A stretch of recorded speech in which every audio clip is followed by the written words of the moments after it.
Captain বলছে ভাইরা নিচের তারা সিটগুলো তো খালি আছে, ওখানে যান। কিন্তু জাহাজের সমস্ত প্যাসেঞ্জার গুলো বলে আমরা সবার উপরেই থাকবো, নিচে কেউ যাবো না। ক্যাপ্টেন বলছে যদি আপনারা সিটে না বসে আমি জাহাজে ছাড়বো। নিয়ম আছে নদী পথে খেলার জায়গা না, বিপদ ঘটে যেতে পারে, আপনারা আপন আপন সিটে বসতে হবে। কে যাবে নিচে? খুব তুমুল ঝামেলা শুরু হয়েছে। এ বলে তুমি যাও, ও বলে তুমি যাও।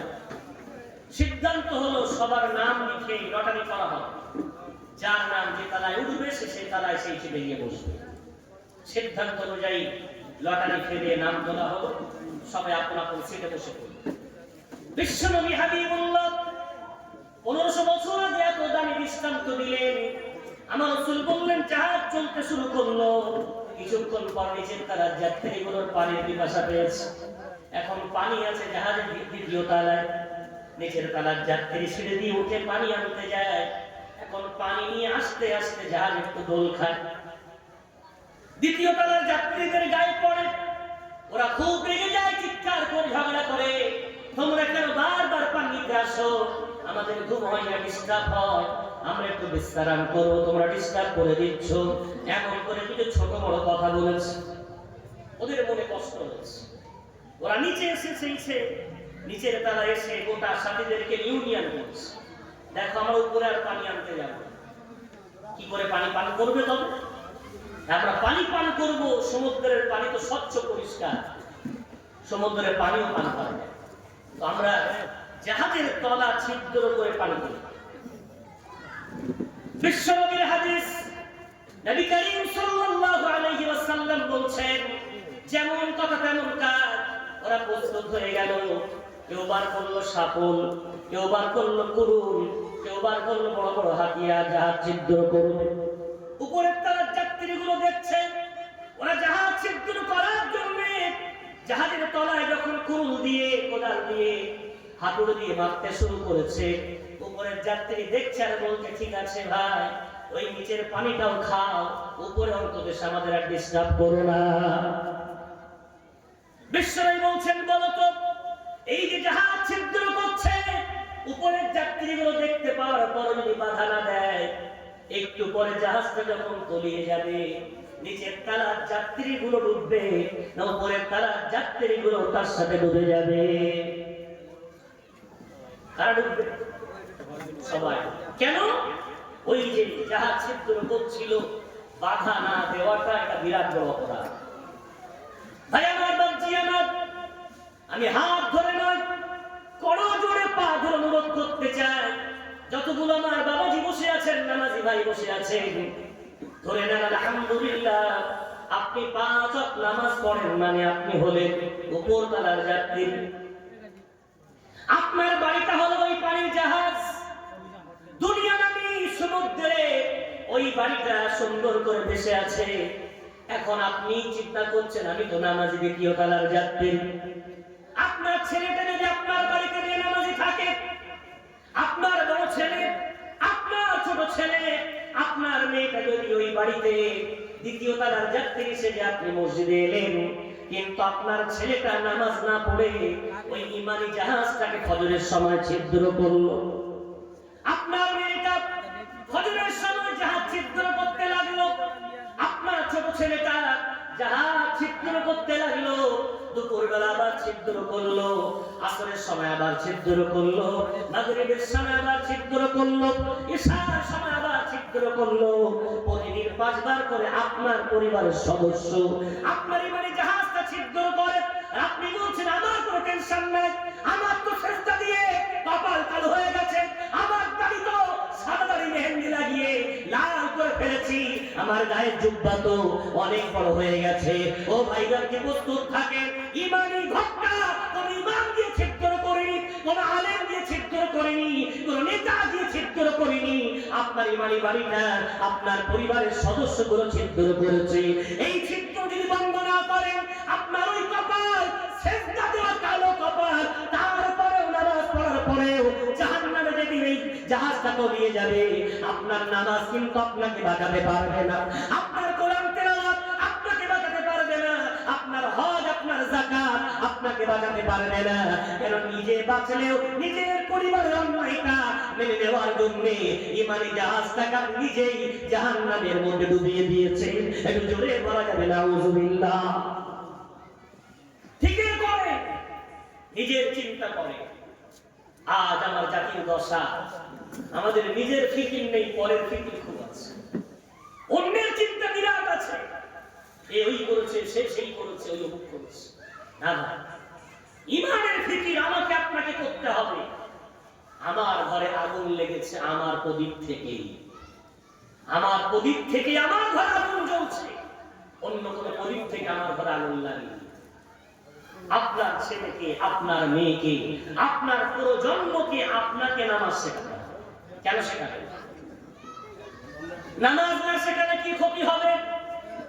নামাজ না পড়লে কি ক্ষতি হবে? নামাজের পাবন্দি না করলে কি ক্ষতি হবে? অনেকগুলো হাদিস থেকে প্রমাণিত আরাফার ময়দান হলো কিয়ামতের মাঠ। বুখারী শরীফের হাদিসে রাসূল বলেছেন, আমার মেম্বার হবে আমার হাউসের উপরে। আজকে সুন্দর করে আপনারা নবী দিবস দিচ্ছেন, ঈদে মিলাদুন নবী পালন করছেন, বিশ্বনবীর মহব্বতে বিরাট জলসা সাজিয়েছেন। কেন সাজালেন ভাই? এত টাকার বাজেট, এত খরচ হচ্ছে, কেন করছেন? আপনারা বলবেন, হুজুর বিশ্বনবীকে বড় মহব্বত করি, তাকে খুব ভালোবাসি, ওই রাসূলের শাফাত ছাড়া আমার উম্মত জান্নাত পাবো না, তাই তাকে তার সুন্নাতগুলো জানা বোঝার জন্য আলেমদেরকে নিয়ে সেই রাসূলের জীবন আদর্শ শুনছি। আলহামদুলিল্লাহ, ভালো কাজ। এখন এটা বলে, ধরে নেন আমি আপনি নারায়ণপুর গ্রামে মারা গেছি, কিয়ামতের দিন আমি আপনি কবর থেকে উঠলাম, আর বিশ্বনবী রওজা আতহার থেকে তার দেহকে আল্লাহ বার করলেন। এই যে দূরত্ব নারায়ণপুর থেকে মক্কা মদিনা, এই যে দূর, এখানে একটা টাওয়ার বানিয়ে দিলেও কি মক্কা মদিনা দেখা যাবে? কথা বলে না। এখন দেখা যদি না যায়, বিশ্বনবী অত দূর থেকে আমাকে আপনাকে দেখে শাফাত করবেন কেমন? কথা কি প্রশ্ন কি বুঝতে পারছেন? বিশ্বনবী তো শাফাতকারী হবেন, সহিহ বুখারী থেকে প্রমাণিত। এত দূর থেকে টাওয়ার বানানো যদি দেখা না যায়, তাহলে বিশ্বনবী আমাদের জন্য শাফাত করবেন কেমন? ছোট্ট একটা উত্তর মাথায় রাখেন, টাওয়ার বানানোর পরেও আমরা মক্কা মদিনা দেখতে পাবো না। কেন? এই দূরত্বের কারণে আমাদের চোখে মক্কা মদিনা ধরা দেবে না। তবে মক্কা মদিনার চেয়ে আরো লক্ষ কোটি গুণ দূরে ওই চাঁদ, ওই সূর্য মক্কা মদিনার চেয়ে দূরে থাকার পরেও আমরা দুনিয়ার জমিনে দাঁড়িয়ে ওই চাঁদ সূর্য দেখতে পাই না। বিশ্বনবী হাদিসের মধ্যে বললেন, বুররুম মুহাজ্জালিনা মিন আথারিস সুজুদ। অন্য হাদিসে বললেন, বুররুম মুহাজ্জালিনা মিন আথারিল উযু। আমার উম্মত যারা ওযু করে, আমার উম্মতিনি যারা নামাজ আদায় করে, কিয়ামতের দিন আমার আল্লাহ আমার উম্মতির চেহারাগুলো, রঙগুলো পূর্ণিমার চাঁদের মতো উজ্জ্বল বানিয়ে দেবেন। আর আমি দূর থেকে দেখে দেখে আমার উম্মতের জন্য আমি শাফাত করব। একটু জোরে জোরে বলা যাবে না? যদি বলবেন না সুবহানাল্লাহ। যদি মনে হয় মদিনার কামলিওয়ালা কিয়ামতের দিন আমাকে চিনেনি, যদি মনে হয় আমার জন্য শাফাতকারী হোক, যদি মনে হয় মদিনার কামলিওয়ালার শাফাতে আমার আপনার দরকার আছে, তবে আর ভণ্ডামি নয়, লোক দেখার লৌকিকতা নয়, মাহফিল দিয়ে বিরাট প্রতিবাদ সভা করে বিরাট আই লাভ মুহাম্মদ সাল্লাল্লাহু আলাইহি ওয়াসাল্লামের ব্যানার ঝুলিয়ে রাসূলের শাফাত পাওয়া যাবে না। লিখে দেন। আমার তো বলতে ইচ্ছা হয়, কি একটা অবস্থা সমাজে। শয়তান বেঁচে আছে না মারা গেছে? তো বলে না, বেঁচে আছে না? ও ব্যাটা কিন্তু কিয়ামত পর্যন্ত বাঁচবে। সুতরাং মুসলমানদের কি করে ধ্বংস করতে হয় খুব ভালো লাগে। এই 2-3 মাস আপনারা দেখছেন চতুর্দিকে রাস্তায় বার হলেই আই লাভ মুহাম্মদ সাল্লাল্লাহু আলাইহি ওয়াসাল্লাম ব্যানার আছে না? আছে না? কেন ঝুলিয়েছে? ব্যাকগ্রাউন্ড উত্তর না, ভারতবর্ষের এক জালেম উত্তরপ্রদেশে যোগী আদিত্যনাথ উত্তরপ্রদেশের কিছু মুসলমান ভাইদের আইলা মুহাম্মদ সাল্লাল্লাহু আলাইহি সাল্লাম বলা বা লেখার জন্য তাদেরকে বন্দী করেছে, অ্যারেস্ট করেছে। তার প্রতিবাদে আমরা সোচ্চার হয়ে গোটা ভারতবর্ষে আমরা বিভিন্ন জায়গায় ধর্ণা প্রতিবাদ সভা এবং মোড়ে মোড়ে আইলা মুহাম্মদ সাল্লাল্লাহু আলাইহি সাল্লাম ব্যানার ঝুলিয়ে দিয়েছে। আচ্ছা, এই ব্যানার ঝুলিয়ে দিলেই মনে হয় রাসূলের শাফাত পাওয়া যায়? কথা বলো। ব্যানার ঝুলিয়ে দিলেই মনে হয় নবীর মুহাম্মদ পাওয়া যায়? ভাই আমার, এই চোখে দেখা ব্যানার ঝুলিয়ে দিয়েছে চৌরাস্তায়, বিরাট করে ঝড় হয়েছে, ব্যানারটা ছিঁড়ে রাস্তায় পড়েছে। কুকুর ওই নবী মুহাম্মদ সাল্লাল্লাহু আলাইহি ওয়াসাল্লামের নামটাকে নাপাক জবান দিয়ে ধরে টানতে টানতে মুহাম্মদ সাল্লাল্লাহু আলাইহি ওয়াসাল্লামের পোস্টারটাকে দুটুকরো করে ফেলেছে। টানতে টানতে কোথায় ফেলবে? নোংরা আবর্জনা ড্রেনে গিয়ে ফেলে দিয়েছে। এই নোংরা ড্রেনে আমার নবীর নাম, শুধু নবীর নাম নয়, সেখানে আছে সাল্লাল্লাহু আলাইহি ওয়াসাল্লাম। যেই সাল্লাল্লাহু আলাইহি ওয়াসাল্লাম সম্বন্ধে আমার রাসূল আবু দাউদ শরীফের মধ্যে হাদিস বলেছেন, মান সাল্লা আলাইহি সালাতান ওয়াহিদাতান সাল্লাল্লাহু আলাইহি বিহা আশরান।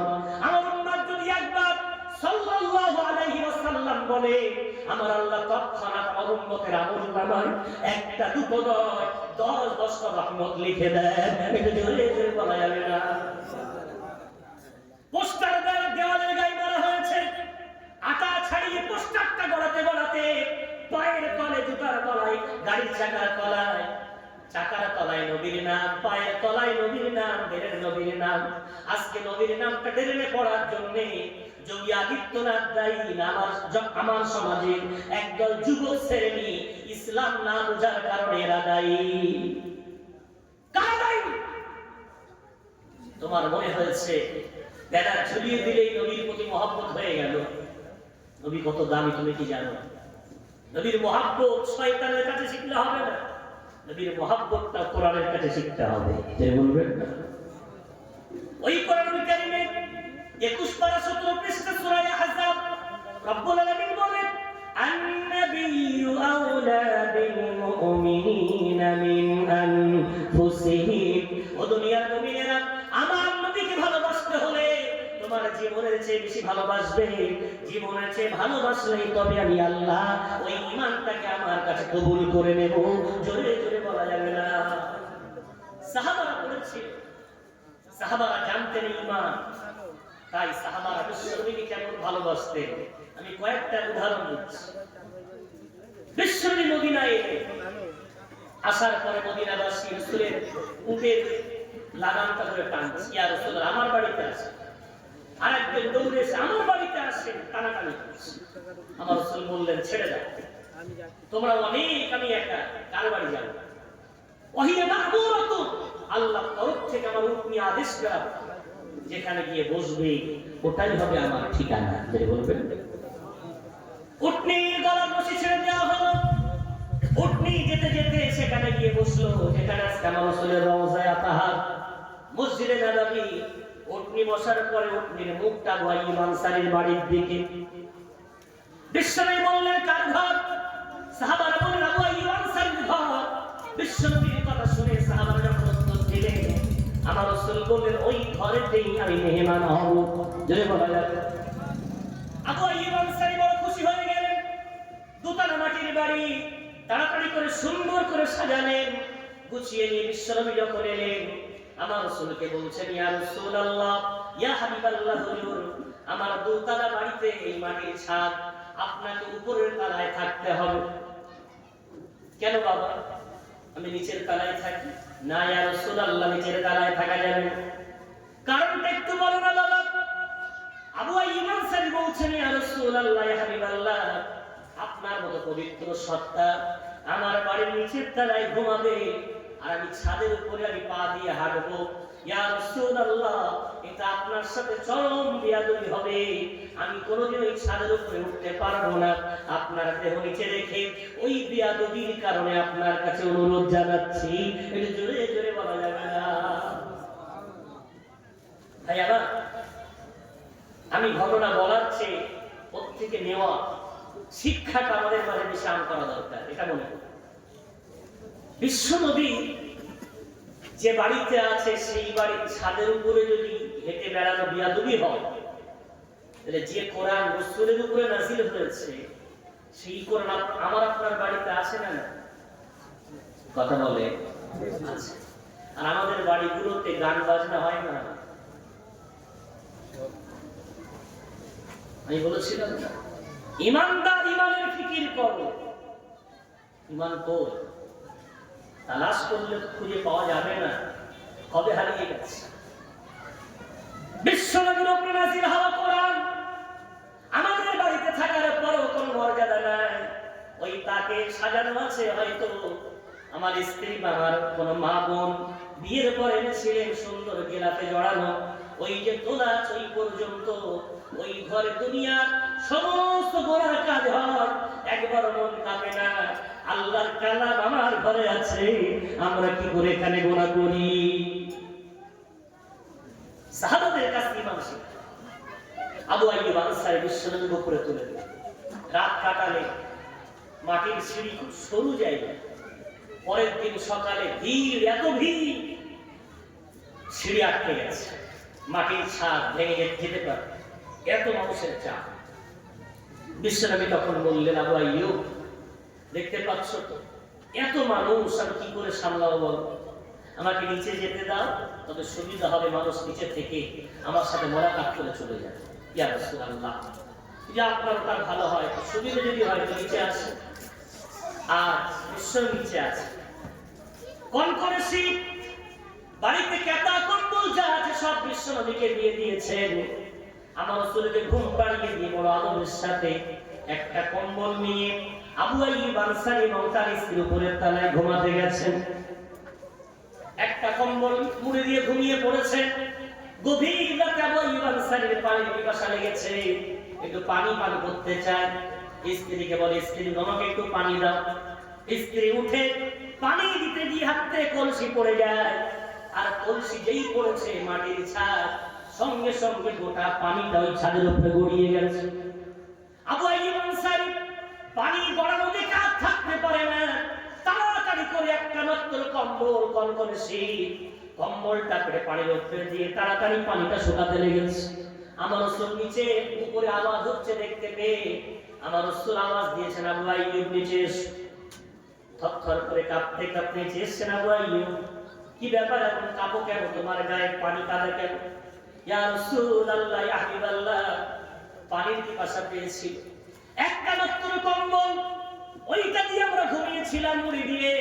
ইয়া রাসূলুল্লাহ, ইয়া হাবিবাল্লাহ, ওই পানি আমার ভয় হচ্ছে যে চুইয়ে চুইয়ে আপনার গায়ে না পড়ে। মাটির ছাদ থেকে যদি এক ফোঁটা পানি আপনার গায়ে পড়ে বড় বিয়াদবি হয়ে যাবে। তাই কম্বলটা টেনে ওই পানিটা শুকানোর জন্য কম্বল দিয়ে দিয়েছি, এখন গায়ে দেওয়ার মতো আমার কিছু নাই। ইয়া রাসূলুল্লাহ, কোন করে ঠান্ডা সহ্য করে নেব, এই কোন করে শীত আমরা সহ্য করে নেব, তবে আপনার গায়ে এক ফোঁটা পানি পড়ুক, এটা আমরা পরিবার বরদাস্ত করতে পারবো না। একটু জোরে জোরে বলা যাবে না। ভালোবাসা কাকে? বিশ্বনবীর সাহাবা খালিদ বিন ওয়ালিদ রাদিয়াল্লাহু আনহু যুদ্ধের ময়দানে যুদ্ধ করছেন, তুমুল বেগে যুদ্ধ চলছে, শত্রু আক্রমণ করে, খালিদ বিন ওয়ালিদ প্রতিহত করেন, খালিদ বিন ওয়ালিদ আক্রমণ করেন, শত্রুর ঢালে প্রতিহত করে। হঠাৎ শত্রু খুব জোরে নিজের তলোয়ার চালিয়েছে। খালিদ বিন ওয়ালিদ ঢাল দিয়ে গাট করতে গিয়ে মাথাটা নিচের দিকে হয়ে গেছে, পিছন দিকে, মাথায় পাগড়ি পড়ে গেছে। যেই পাগড়ি পড়ে গেছে, ঘোড়ার পেট থেকে এক লাফে নিচে নেমে এসেছে, শত্রুর সুবিধা হয়ে গেছে। উপরে বসে খালিদের গর্দান কাটতে একদম সময় লাগবে না, তলোয়ার নিয়ে চলে গেছে খালিদ বিন ওয়ালিদের গর্দানের কাছে। মনে করলে এই গর্দান উড়িয়ে দিতে পারেন, কিন্তু না, তলোয়ার নিয়ে গিয়ে খালিদ বিন ওয়ালিদের গর্দানে ঠেকিয়ে বলে, খালিদ বলো না ভাই, তোমার ওই পাগড়ির মধ্যে এমন কি আছে যে তোমার গর্দানের চেয়ে তোমার পাগড়ি তোমার কাছে বেশি প্রিয় হয়ে গেল? খালিদ বিন ওয়ালিদ বলছেন, ভাই ওটা শুধু পাগড়ি নয়, আমার রাসূল বিদায় হজের দিন নেড়া হওয়ার পরে তার চুল মোবারক গুলো সাহাবাদের মাঝে বন্ধ করে দিয়েছিলেন। আমি খালিদ বিন ওয়ালিদ আমার ভাগ্যে দুইটা চুল রাসূলের আমার নসিব হয়েছিল। ওই চুল দুটো আমি বরকতি চুল মনে করে আমার পাগড়ির মধ্যে সেলাই করে রেখেছি। আমি যখন যুদ্ধের ময়দানে যাই পাগড়ি পরে আল্লাহর কাছে দোয়া করি আর বলি, ও আল্লাহ, যে পাগড়ির মধ্যে তোমার হাবিবের চুল মোবারক আছে আর যে পাগড়িটা আজকে আমার মাথায় তোমার হাবিবের বরকতে, আল্লাহ এই খালিদ বিন ওয়ালিদকে কোন যুদ্ধে যেন তুমি পরাজিত করো না। আমার আল্লাহ আমার দোয়া শুনে আজ পর্যন্ত ওই চুলের বরকতে কোন যুদ্ধে নাকি পরাজিত করিনি। ও ভাই, এই জন্য ওই চুলটাই যদি আমার ঘোড়া পা তুলে দেয় চরম বেয়াদবি হয়ে যাবে। আমার গর্দান দুটুকরো হয়ে যাবে, আমার দেহ দুখণ্ড হয়ে যাবে, তাতে আমার কোনো পরোয়া নাই। কিন্তু আমার নবীর চুলের উপরে পা উঠে গেলে চরম বেয়াদবি হয়ে যাবে। আমি খালিদ বিন ওয়ালিদ এটা কোনোদিন বরদাস্ত করতে পারবো না। এটা জোরে জোরে বলা যাবে না। বিশ্বনবীর ভালোবাসা আজ সেই রাসূলের নামগুলো পা দিয়ে মারানো হচ্ছে। যদি আপনার মনে হতো আইলা মুহাম্মদ সাল্লাল্লাহু আলাইহি ওয়াসাল্লাম এটা সত্যি অন্তর দিয়ে ভালোবাসি, তাহলে কি করতেন? র্যালি হয়ে গেছে, প্রতিবাদ হয়ে গেছে, ওটাকে আদবের সাথে খুলে নিজের বাড়িতে রেখে দিতেন। ঝড়ে আছাড় খাচ্ছে, ফুটপাতের রাস্তায় বড় বড় লোড গাড়িগুলো যাচ্ছে, ব্যানারে পোস্টারে ওদের লোড গাড়িটা ধাক্কা মেরে রাসূলের ব্যানারটাকে ফাটিয়ে দিচ্ছে। বিশ্বনবীর সাথে এই যে বিয়াদবি, এর জন্য যদি আদিত্যনাথ দায়ী না, কোন নেতা মন্ত্রী দায়ী নয়, আমার সমাজের অজানা মুসলমানেরা দায়ী। ও আমার যুবক ভাইয়েরা, যদি সত্যি আপনাদের অন্তরে থাকে আইলা মুহাম্মদ সাল্লাল্লাহু আলাইহি ওয়াসাল্লাম, নবী মুহাম্মদকে ভালোবাসেন, আমার জানা নাই গোটা এলাকার মুফতিদেরকে খবর দেন, বড় বড় আলেমদেরকে খবর দেন, এক মঞ্চে ডাকেন, আমি যেতে রাজি আছি। কোন মুফতি কোন আলেম প্রমাণ করে দিই, ওই ব্যানার ঝুলিয়ে পোস্টার লাগিয়ে কিয়ামতের দিন নবীর শাফাত পাবেন, কোন একটা হাদিস থেকে প্রমাণ করে দিই, আমি তার গোলামি করব ইনশাআল্লাহ। কিন্তু আমি আপনাদের কাছে বড় জোরে নয়, আমি আপনাদের অন্তরে হাত দিয়ে আপনাদের কাছে ভিক্ষা চাই, আসেন না। ওই ব্যানার ঝোলানোর আগে আমরা আইলা মুহাম্মদ তাকে বলি জানে, আমরা বলি এই রাসূলের সুন্নাত ভরা মুখ ভরা দাড়ি, এই দাড়িকে বলি আইলা মুহাম্মদ। আজ থেকে যুবকগুলো নিয়ত করুক, ওরা যদি আদিত্যনাথ আমার নবীর নামটা উঠে বলার জন্য, আমার নবীর নামটা ব্যানারে লেখার জন্য তোরা যদি জেলখানায় আমার ভাইদেরকে বন্দী করিস, আমরা ভারতবর্ষের মুসলমান আর মুখে বলবো না, আমরা কাজে দেখাবো। আজ থেকে একটা মুসলমান এই দাড়িটা আর খুর চালাবো না।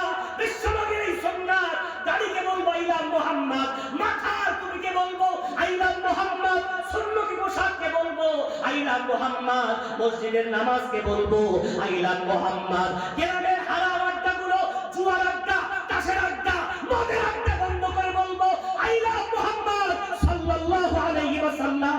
এই মুহাম্মদ সাল্লাল্লাহু আলাইহি ওয়াসাল্লামের ভালোবাসা যদি দিতে পারেন, আমার রাসূল মদিনা থেকে আওয়াজ দেবে, মান হাব্বা সুন্নতি ফাকাদ হাব্বানি ওয়া মান হাব্বানি কানা মাই ফিল জান্নাহ। যারা আমার সুন্নাত ভালোবাসলো ওরা আমাকে ভালোবাসলো, আর আমাকে ভালোবাসলো মানে আমার সাথে জান্নাতে এমন পাশাপাশি থাকবে।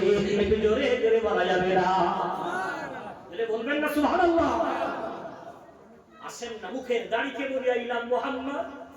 কেন? এই দাড়িটা আমার রাসূলের শুধু সুন্নাত নয়, এই দাড়িটা আদম নবীর সুন্নাত, নূহ নবীর সুন্নাত, ইব্রাহিম নবীর সুন্নাত, ইসহাক নবীর সুন্নাত, ইসমাঈল নবীর সুন্নাত, নূহ নবীর সুন্নাত, জাকারিয়া নবীর সুন্নাত, ইউসুফ নবীর সুন্নাত, ইয়াকুব নবীর সুন্নাত, মূসা নবীর সুন্নাত, ঈসা নবীর সুন্নাত, আমাদের নবী আখির নবীর সুন্নাত। একটু জোরে বলা যাবে?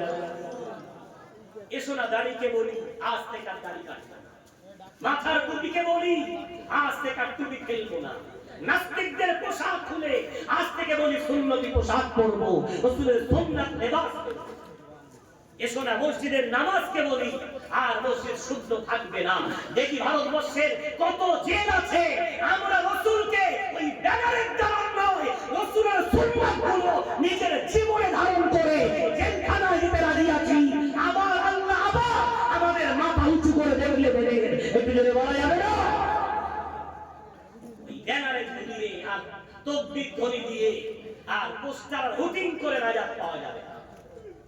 আসেন না আমরা বলি ওই রাসূলকে ভালোবাসি, মুখে নয়, ওই রাসূলকে ব্যানারে নয়, ওই রাসূলকে ভালোবাসি জীবনের চেয়ে বেশি।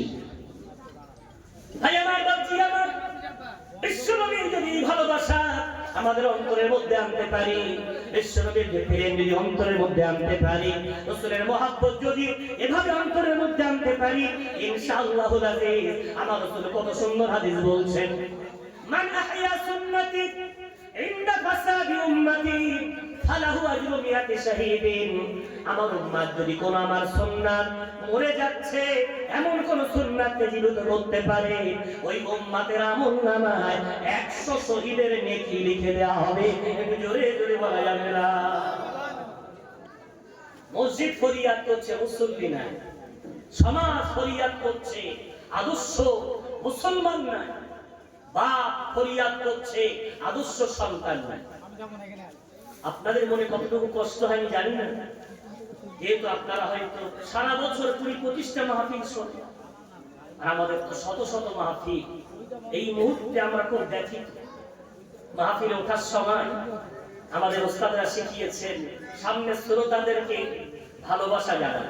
আমরা বলি সম্মুখ উপবিষ্ট আমার বয়সের বড় বাবাজিরা, সমবয়সী ভাই বন্ধুরা, পর্দার আড়ালের মা ও বোনেরা, স্নেহের সন্তানেরা, কিন্তু রিসেন্ট এই কথাটা আমরা বলতে পারছি না।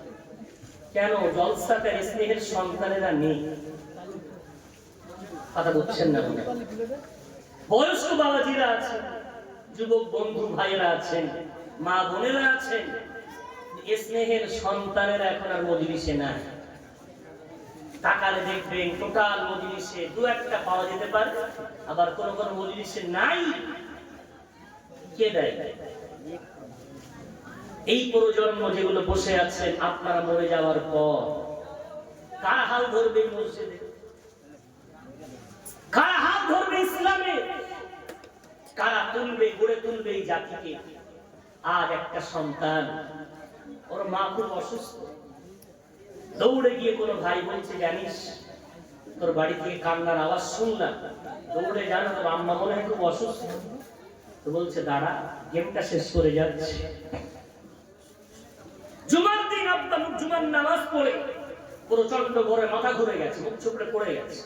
পথিকরা তাড়াতাড়ি করে তুলে একটু মাথায় পানি দিয়ে প্রতিবেশী কোনো ঘরে বসিয়েছে।